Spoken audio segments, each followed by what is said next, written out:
राज्य में नुआ सरकार क्षमता को आसवा पर महिलांक पई सुभद्रा योजना वयस्क वार्धक्य भत्ता वृद्धि भली पदक्षेप ग्रहण करी लोकमानक आर्थिक सहायता जोगाई देवाकू 100 दिन मध्य खसड़ा प्रस्तुत करने को उद्यम जारी रखिछन्ति। सरकार एभली पदक्षेप को स्वागत करिछि हाटडी ब्लॉक कलाकार संघ।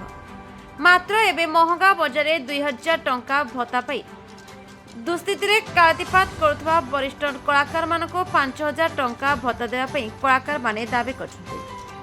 आज संघर 50 ରୁ ऊर्ध्व कलाकार एने मुख्यमंत्री का उद्देश्य हाटडी वीडियो जरिए दाबीपत्र प्रदान करछन्ति। Keonjhar Sushant Kumar Sethi report the republic Odisha 24 news. Ratnakar Das मु जन भेटरान आर्टिस्ट जोटा कि राज्य सरकार पाखु आम कलाकार भत्ता पाचु। तेणु आज आम आसलु आमर विडीओ पाखक माननीय मुख्यमंत्री को गोटे अनुरोध पत्र देवाई आम सब कलाकार भाई मैंने आसलु।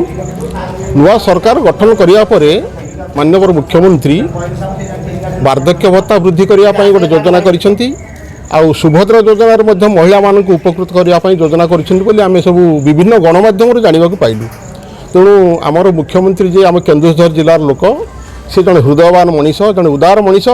तेणु आमर 100 भाग आशा अच्छी ये कलाकार मानकर जो वार्धक्य मिलूँ जो भत्ता कलाकार भत्ता 2000 टंका मिलूँ जदि वार्धक्य भत्ता को 3000 टंका को वृद्धि करा आमर ये भेटरान आर्टिस्ट मानकर वयस्क माने वरिष्ठ कलाकार मानकर भत्ता को 5000 टंका को वृद्धि करने आम आज माननीय मुख्यमंत्री को आम वीडियो जरिया अनुरोध पत्र प्रदान करूँ आम सब कलाकार भाई मैंने आसिक।